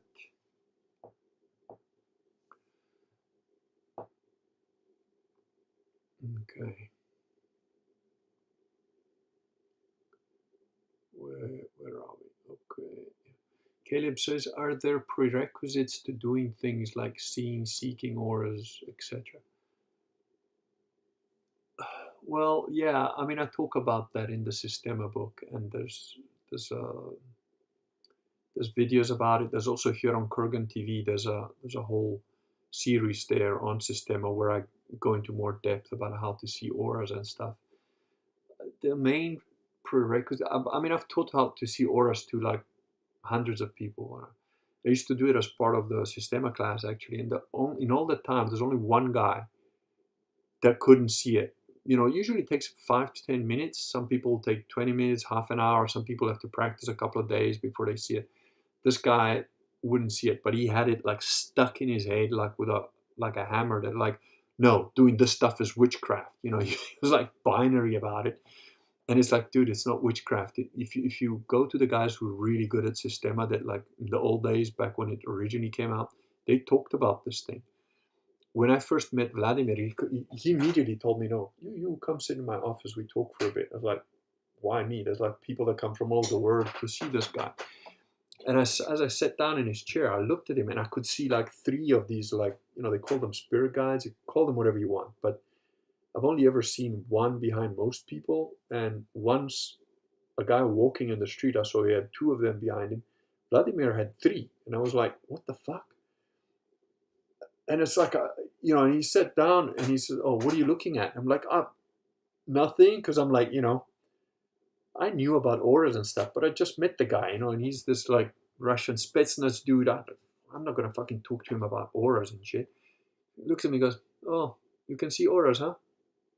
And I'm like, "Yeah, a little bit." And he goes, "What are you seeing?" Like, just, well, it's okay, you can tell me. Like, well, I see three of them behind you. Usually it's just one. And he goes, he just laughed and goes, yeah, okay, don't worry about that. So it was like, he knew exactly what the fuck was going on. It wasn't like, it wasn't weird to him or anything. And so, yeah, you kind of have to be a little bit open to it. But then if you're too open to it, it can bring in other things. Anyway, it's in the Systema book. If you really want, more details on that, that's where I talk about that. So the Vacantis says, so true, we did not shut down, indeed.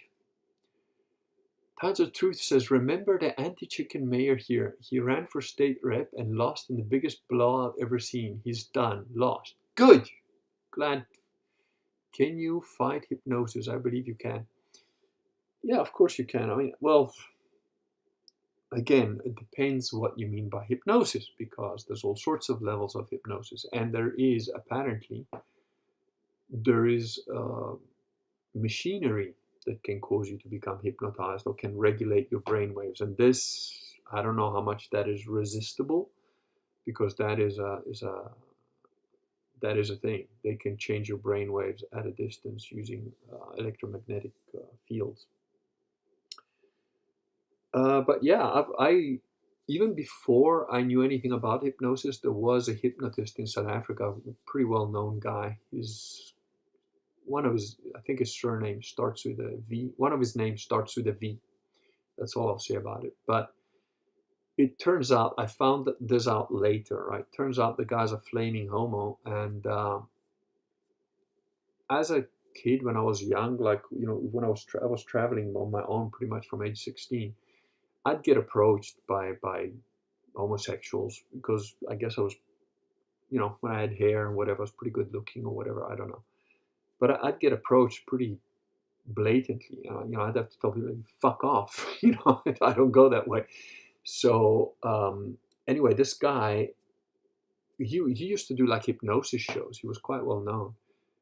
And after one of the shows, he came to talk to me, and he tried to, like, I could just feel it, like he was trying to hypnotize me. He was trying to, like, make me be his buddy, and like, oh, why don't you could come, like, we should meet up so we could talk more about hypnosis, but it had nothing to do with that. And it was just like, dude, what are you trying? That shit doesn't work on me. And when I trained in hypnosis, I trained with some of the top guys in the world, really. The thing is, I'm a very good subject. I can be very easily hypnotized if I let you, if I want. And the my letting you or not is absolutely 100% based on whether your intention is clean or not. And I don't have to worry about that. I don't have to think about it, because I happen to have I've discussed this before, but there's a program called Lie to Me with Tim Roth is the main character, and it's a TV series or whatever, quite old. But anyway, in the pilot of it, he sees this woman that's working for the TSA who's what he calls a natural, because you can learn all this stuff about how to pick up microcues and stuff. You can learn it like consciously, which I have done, doing the hypnosis as well. But the thing is, there are people that naturally pick up on this stuff, and I'm one of them. I've got that skill, talent, gift, whatever you want to call it. And I personally think it's a mixture of being a little bit Asperger's and having a high IQ, and having had a particular life that geared me towards being very adaptable. And at the same time, I think there's probably a genetic component there as well, because I come from a line of people that for at least 800 years that we can trace back were fighters and so on, and like, warriors and crusaders, and like guys who just like didn't mind getting into a fight. And that tends to be linked to um, the premonition stuff that I was discussing before. So there's like my dad's got it, I've got it, like my son's got it. We can feel shit coming before it comes. Now, I've just binged on I think it's on Disney or Netflix, I can't remember, with Jeff Bridges. It's called The Old Man. And right at the beginning of it, like, I've never seen it in a film before. He discusses, and then he talks about it with his daughter, and he's like, I've been feeling off for a couple of weeks. I can feel some shit's coming. And it's true. Like, if you're a guy that's got those genes in you, that's been a fighter all his life, and that's been involved in martial arts or been a soldier, or we've got ancestors that go back 800 years of hunters, soldiers, fighters, warriors, crusaders. Like the very first people that we can find are returning from the crusades with our name. They've never been a kind of people to pull back from a fight. So if you have those genes, it's more likely that you've got this kind of way of doing things, and I can pick up whether a guy's intentions are clean or not. And like like I always say, like if it's a pretty woman in a sexy outlook with maybe a little bit of exotic look and a short skirt, yeah, that could throw me, or used to anyway. Now I'm Catholic married, so no, even that's I'm resistant to. But um, hypnosis by another guy, it's never got me. They've never been able to like fucking brainwash me or get me into like oh yeah yeah we're gonna. I've never been a guru follower of any kind. They've tried. They've tried like the guys from Dianetics. The Scientologists tried. They did the whole soft hypnosis at me for like weeks and stuff. Then they tried to like convince me to become part of their org. And I was just like, I listened to all their shit, and I used to go, yeah, because I'm curious. I've infiltrated a bunch of different cults for fun.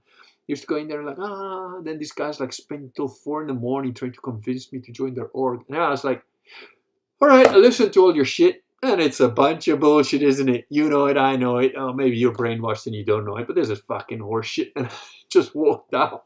They'd flown in from Johannesburg to come and talk to me. It's like oh, who's gonna fall for this shit? You gotta be, an idiot.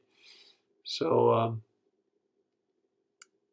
yeah, there you go. Thanks. Found this website on Wave Genetics. Peter P. Garayev. There you go. Yeah, it's brilliant stuff. I wish somebody would translate it properly into English, but I don't think anyone has done yet. I'm not sure. Rick Quick says, should I train in a different martial art to prepare myself before learning Systema? No. Why? I've never formally trained in any martial art and only been in a few fights. Doesn't matter. Again, I used to get these calls when I was teaching Systema. I used to get these calls like on the phone regularly. I'd get them like fucking almost every day. Somebody calling me up said, "Oh, hi, are you the guy that's doing Systema?" I'm like, yeah, yes, that's me. That's the phone number. Oh, could I come and could I come and like watch the class? I'm like, yeah, but if you're coming all the way there, why do you want to watch? Just come train. Just put some trainers on and a tracksuit. Doesn't matter. There's no uniform. You don't have to have like a gi or a belt, whatever. Just come train with us. Oh, well, could I watch first? I'm like, yeah, but you're not going to understand anything from watching. Like, why don't you just join the class? It's not. Is it a money thing? Like, it took me a year to figure out why the fuck are you phoning me to ask me to come. Just come. Like, what the hell? They were scared. People are scared. I'm like, that thought never even entered my mind because I grew up with martial arts. So like my dad was like teaching karate when I was born. So I was like, just like, if I want to go to see a martial art class, I mean, if they don't let me join in, fine, then I'll go and look and see what I think. But if they let me join in, fuck it, I'll go join. I used to like travel around with my gi, and I used to go to like different karate classes where like, and in karate they do that. They'll send a guy to like fucking try and beat you up if you're a new dude because they think, oh, who's this guy? Let's just see if he's any good. They'll send one of their good guys to try and fuck you up, and I'll be like, yeah, okay, come for it, dude. I mean, the way I got trained in South Africa, like, I could go to any dojo in the world, including Japan, and like held my own. I was like, yeah, I don't give a shit. You can test me. I'll test you right the fuck back. It's like, but the thought that like, oh, I don't want to join a martial art class, so I'll be scared. It's like, what do you think is going to happen? We're not going to like suddenly take out sticks and beat you because you're the new guy. That's not how it works, you know. That's for if you go to a karate class and you're already a black belt and you're gonna join in there. Yeah, they'll test you, but you know, it's still, even then, it's not like, I don't know. So yeah, don't be scared, man. Just go for Sistema. And if you've got a Sistema class near you, why just go for Sistema? It's, look, you know, people say, oh, you shouldn't judge, but look, Sistema is just better than other martial arts. It really is. You got to get a decent teacher, and that's why I wrote the book, because they were handing out certificates to anybody. You know, it's just like, what the fuck? You know, like when and we talked about this with other, you know, Emmanuel Manolokakis, who's in Canada. He's a great guy, great teacher. And, you know, I told him, I said, you know, he said, when I wrote the book, I sent him one for free. You know, I said, no, thank you, you know, I mentioned he's helped in the book and that. And I said, you know, when I spoke to him, and I said, look, you know, I really appreciate that. I know that I'm also a Sistema instructor, but, you know, compared to you, you know a lot more. You've been doing this a lot longer. And he looked at me and he goes, Giuseppe, at least you know something, you know, and you're teaching properly and you're saying the right things. Now they're handing out these fucking things like confetti to everybody because they're making it a business, you know. It's like, and it's true, you know. There's guys that have got a certificate as a Sistema instructor, and I, honest to God, I'm not exaggerating. I could beat one of these guys up with one arm, and I did. It was like, oh, I'm an instructor. This guy was coming along at one of the Canadian classes with Vladimir, and I was like, I wasn't even an instructor then. Like, I was, but I was like, I was not teaching. I thought, no, I need to know more before I can teach anybody. And this guy was going around saying, I'm an instructor now, and it's like, okay, let's just play a bit. Honest to God, I only used my left hand and I could tie him up in knots. I could do what I wanted with him. And it's like, this guy is, you know, so as long as you don't pick a complete moron who's got a real certificate but knows nothing, go for Sistema. Sistema is a better martial art than the other ones. It just is. I'm teaching my little boy in it. Like, we wrestle when we play around in it, and he's, I don't know, man, those genes are in there. He's good. He's like 5 years old, and it's like, I'm actually having to work a little bit to like, because instinctually, you know, nobody's ever told him, you know, like when I was a kid, it was like, oh, you know, pinching or biting or scratching, that's girls' way of fighting. Yeah, you know, later in life, after you've done karate, I was like, I'm a heroic samurai. No, I will follow the rules. Then you get into a few street fights and nobody's fucking following the rules. So then you learn how to fight properly. And then you get back to system and you learn again. So I've never put any of that shit in his head. When I'm play wrestling with him, and you know, he's only 5, right? I'm a big dude. I can hold him. I can squeeze. You know, I give him a little gap to see if he can get it up. But man, he makes his own gaps. He'll bite. He'll headbutt. He'll pinch. He'll scratch. If you can't move anything and he's only got 2 little fingers, he'll like try and find the softest little bit of skin on your thigh or whatever, and you're like, yeah. He's good. And so it's like, yeah, you know, why try and go, you know, it's like saying, oh, before I learn to drive a car, should I learn to like ride a tricycle? Just do what you want to do, you know, start there and get better at it. Tides of Truth says homo hypno. Yeah, poor Dianetics guy. No, those guys are like a thieving cult. And then Amma, the hugging saint, where they've got sex crimes in there. It's no, I've been through more cults than most people. Most people had different jobs, you know. It's Freeman's of the senses. I've been told to get over flinching, splash water in my eyes. I flinch every time. That's just stupid. I don't know who told you that. In fact, that's wrong, because if you're not flinching when you're like getting water sprayed in your eyes, you're actually undoing a natural mechanism that is very helpful. Now, how to get over flinching is that's why there's the push punch in Sistema, you know. But look, all this stuff is in the Sistema book. You know, I know it's a bit expensive and whatever, but it comes with 40 videos that you get access to once you buy the book. That's why I write books. Okay, the non-fiction books, I write them so that it's like I don't have to repeat myself endlessly throughout my life. You want to know about that shit? Buy the Sistema book. You want to know about Catholicism? Buy the Catholicism books. You want to know about the face on Mars and aliens and what the hell happened in our solar system? That's what the face on Mars is for. And I could write another 30 books on 30 different topics and go into a lot of detail on any of these things if I had the time and money to do it. So I really appreciate it when you guys spread the word.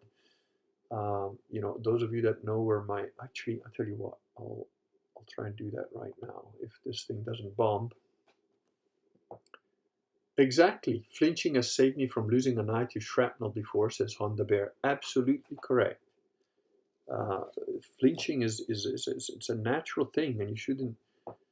The people that tell you, oh, you shouldn't flinch. It's just that's a retard. Doesn't know what he's saying. It's nonsense. Let me see if I can just type it out from here. That would be easier, quicker than waiting for my browser to put up on there. Give me a second, and I'll put you where the. Now, some of my the caveman theory is only available on the ebook store. There it is. Okay. Let me just type that out. So.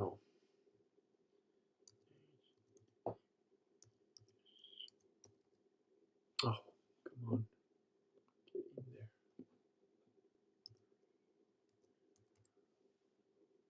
Okay.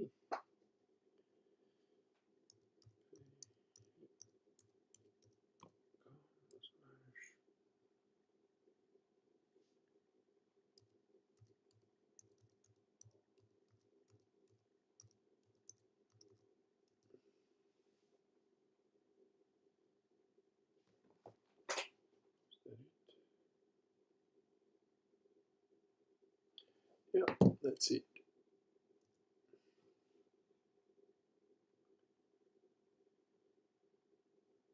There you go.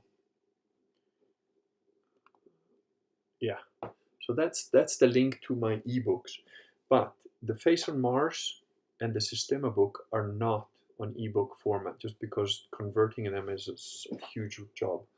So those books you can only get in the paper format on Amazon.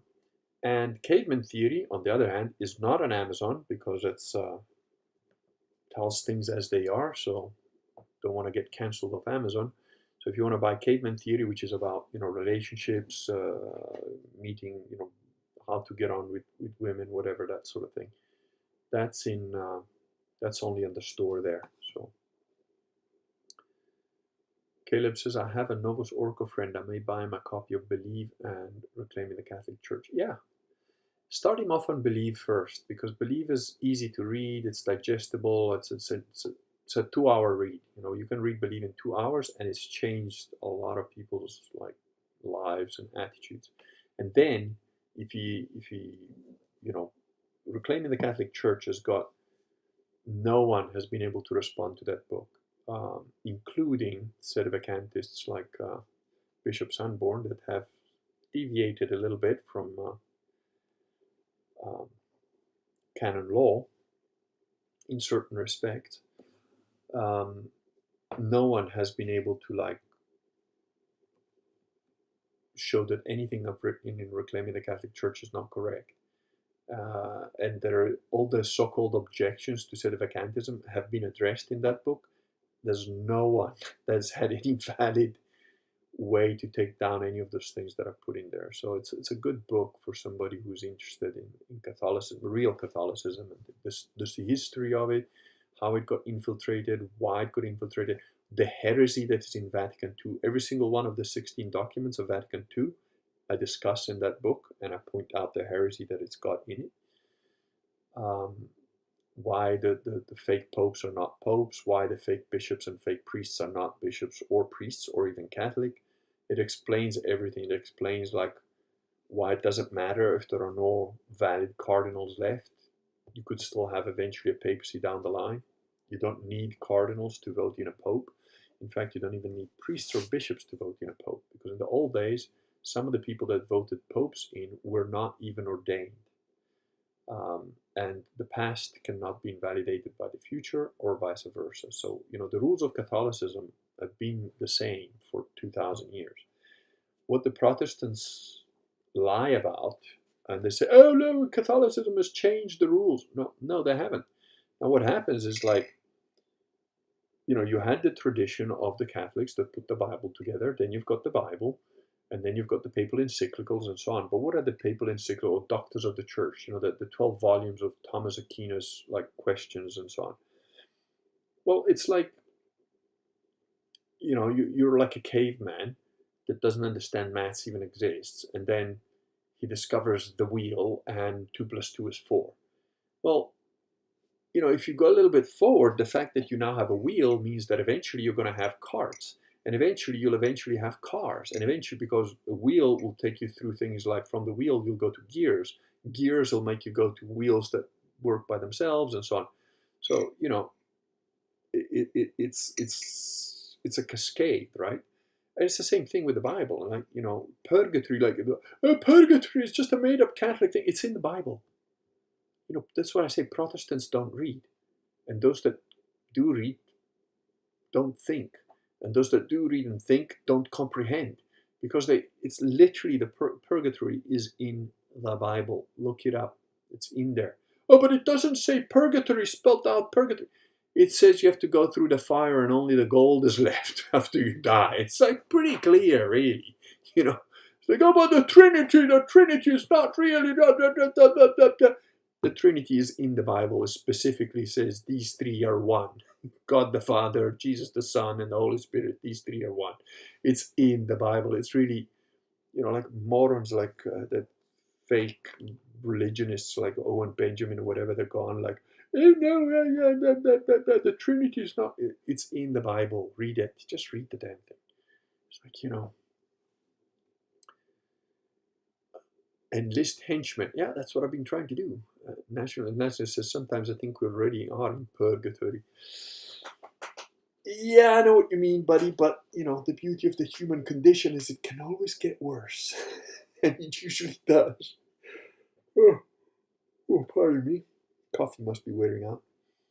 So, yeah, no, these are the conversations I like having, which happen towards the end of the stream. So I don't know how many people get into it, but should probably have a few little streams about just one topic, just like to death, like telepathy or psychometry or something. But the problem with those things is that, again, that's why I like writing, because yeah, we can talk about it, but then it's difficult to like put it in a format that is useful and perennially useful. So once you got a book, okay, all the information is in there. You can read that, go away, you learn it or whatever. Yeah, there's so many interesting things I'd like to write about, honestly, too, if I had the time. But as of tomorrow, I'll be up chopping brambles at the bottom of trees. So that's what I'm going to be doing tomorrow most of the day. And it is pretty late here now. It's past 1 o'clock. Yeah.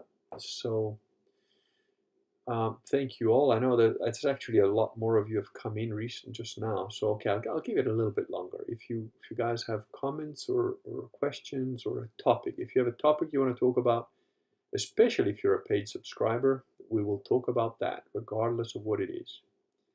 If you want to discuss anything at all, any topic at all, and you're a paid subscriber, you get to choose the topic and I'll talk about it.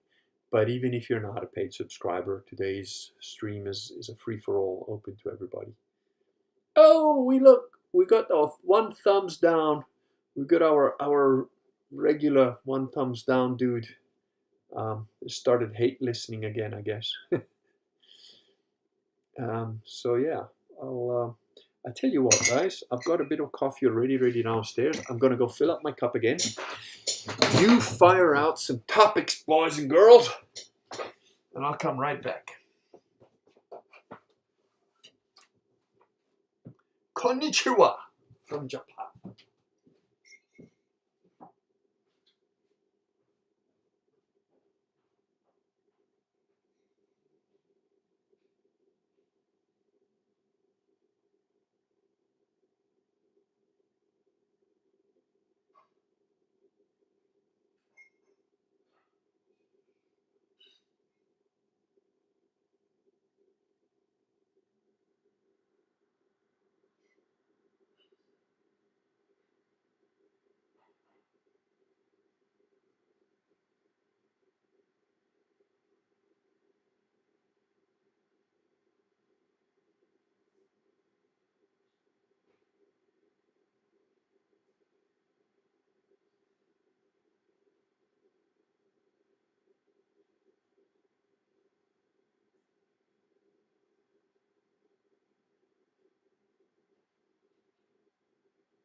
And here I am, like the Terminator, I'm back.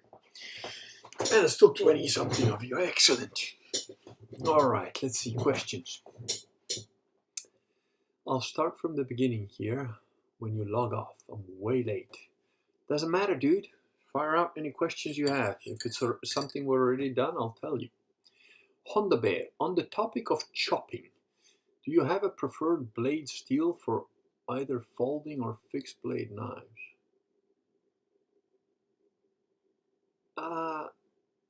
Your question is a bit weird because you see that stuff there behind me? That there? 13, oh, the other way, I have to go the other way. 13 volumes of the Oxford English Dictionary. So I use word correctly. If you're chopping, you're using an axe. If you're stabbing, you could be using a knife. If you're slashing, you could be using a knife. So, and what are you talking about?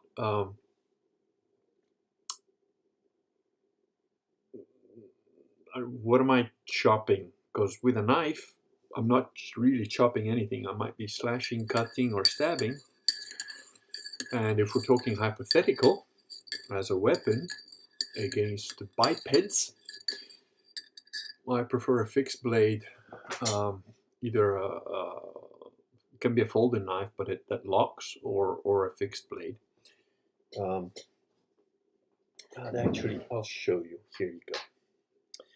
This is what I used to carry when I was working in close protection as my backup. If I fired all 6 rounds of my 357, and for some reason there was still somebody standing and I didn't have a chance to reload with a speed loader, this would have been my go-to. And you'll notice it's got engraved my initials. It was a knife that was actually made for my dad, but then he gave it to me. That's got a little cobra on the back. And it's a tanto shape. You'll notice it doesn't have any kind of tang here to stop. Oh, it's got a little bit of green.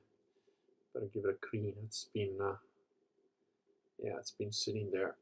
That's the humidity. It's probably got to it. I haven't carried this on me for a long while, so. But the green just comes off because it's a very well made. It was a very well made knife. It was a custom made job that my mom actually, I think, had ordered for my dad. Had it made for him, and then he gave it to me. He gave it to me as a gift. And you'll notice if you look at the back here, it's a one piece. I don't know if it's very shiny, so, but it's a one piece. You know, the blade and everything is just one piece. Now this thing, I don't know that you can show it on camera. I don't think it'll come, but maybe if I do it this way, you might be able to see.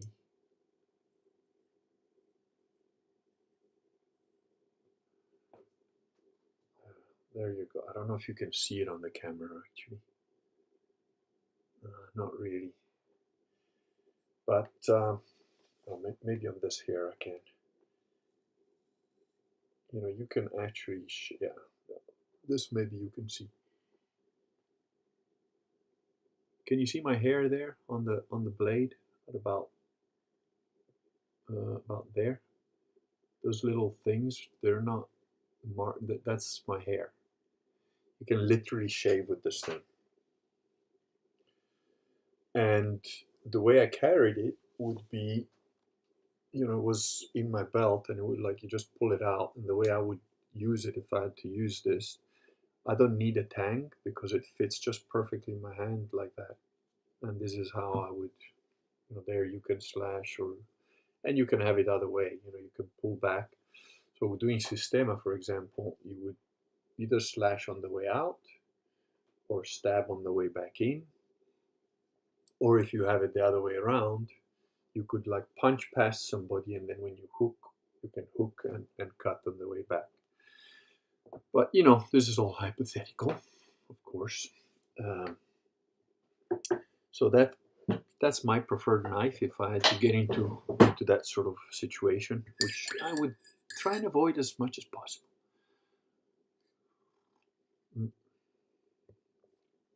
But if you're talking about chopping, well, there's different axes for different things. So depends what you mean, really. And I'd still like, if I ever become rich one day, I'm going to have some proper rapiers built. Straight back edged rapiers. Tides of Truth question. Maybe I missed any Trump or election topics, but did the Orange Man have to make any nefarious deals in order to be allowed to win this election? Who knows? Um, I talked about Trump for a little bit right at the beginning of the stream, so.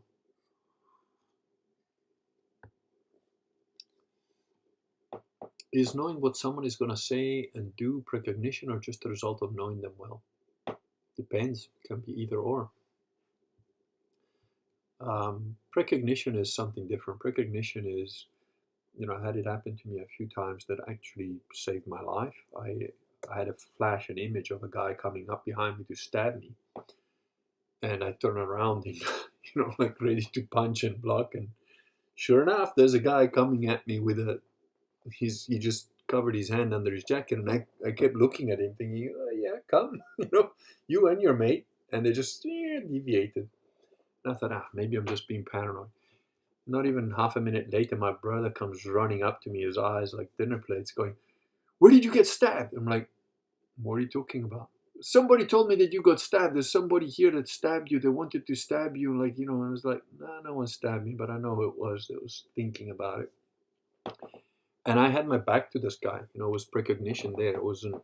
I didn't see him coming or anything. So, and that's just one of a few times it's happened. So, yeah, that's precognition. Like just finishing each other's sentences, sometimes a little bit of close range telepathy, sometimes just wild, guess. But again, you can usually tell, if, like, for example, with my wife or one of my kids or something, we saw a film like 2 years ago, and then like randomly on an average Tuesday, we're just doing something else completely unrelated, and I sort of maybe think about, hey, that scene in that film reminds me of like something that's got nothing to do with what we're doing now, and I'll look at her and I'll go like, that thing, and she's like, yeah, I was just thinking about that, or she'll say a sentence that's like, oh yeah, I was thinking about that same scene. I think that's almost like an induction thing. You're like close, you kind of know each other well, and you can sense the other person's pattern, really. And there's a video, and if you get the Systema book, there's a video where I show you these two, like, they're half brothers, but I didn't tell them what they were going to do. I didn't tell them what was going to happen. I just told them, you do this and you do this. And sure enough, one guy picked up what the other guy was thinking, like in detail. And you can see their reaction. It's all real stuff, and none of it was scripted. It was a real reaction. You see the one guy go like, "How the hell did you know that?" Just freaks out. On the Bear says, "I was just asking your thoughts on knife steel because you brought up chopping." I did. Don't remember that I did bring up chopping. What did I say? Oh, you mean chopping under the trees, clearing the tree? No, that you use like one of those like hedge trimmer things, like an automated stuff or a machete or whatever. I'm not fussy. It's just killing brambles, really. If I could flamethrower them all, I would. But that would hurt the olive tree. Neptune Dream says, do you think Nazis still have plans to, I guess, control the world, is what you're saying? Or they all died out? Maybe under different system and ideology, but with the same core beliefs from the Third Reich? No, I think Nazism was, well, National Socialism, we all know what it was. And it started out originally in defense of what was happening to Germany. But the survivors of the Second World War that were Nazis, I think they were pretty much just out for themselves. Um, and, those, well, obviously, there was plenty of bad actors in the Nazi party and so on. And Bormann and Hitler, I believe, both escaped to Argentina and probably ended off their lives in some kind of, Bormann probably more than Hitler, like in some kind of luxury with, they had dedicated like medics that would do face surgery to like so that the Nazis wouldn't be able to be recognized. So they certainly carried on in South America for a while, in Argentina, like Carlos de Bariloche and places like that. But no, I don't think Nazi ideology doesn't, that's been dead and done with. Actual Nazis as such don't really exist anymore, other than the neo-Nazi morons, which are essentially, I mean, those people are like, they've got the IQ of fleas, basically. Fremen says, Kurgan, it was good listening to you again. I'm going to bed now. Ave Christus Rex. Have a good night, sir. And yeah. Okay, I think that's about does it. I don't think there's any more questions coming out. But yeah, no, beliefs of the Third Reich were what? I mean, you know, there's plenty of beliefs. Like, I think some of the most interesting stuff about the Nazi stuff is their technology that they came up with, the anti-gravity tech they came up with, the stealth technology they came up with, and so on. How do you deal with neo-Nazis in real life? Basically avoid them. You know, I suppose if you have them as neighbors, just they're not, you know, what's the word, like, it's kind of white trash guys, right? They're not relevant people. They're not a group of people that has any stinker. Neo-Nazis are not really a relevant group of people. The only sort of largish group of people, of neo-Nazis, are in Ukraine, and well, Putin's dealing with those guys. I think he's pretty much wiped them out. I mean, I thought, if you guys have seen the is it Netflix series, Man in the High Castle, that's a very good series. I quite enjoyed that series. It's really quite something. The only ones that are dangerous are the guys in. Yeah, here we are.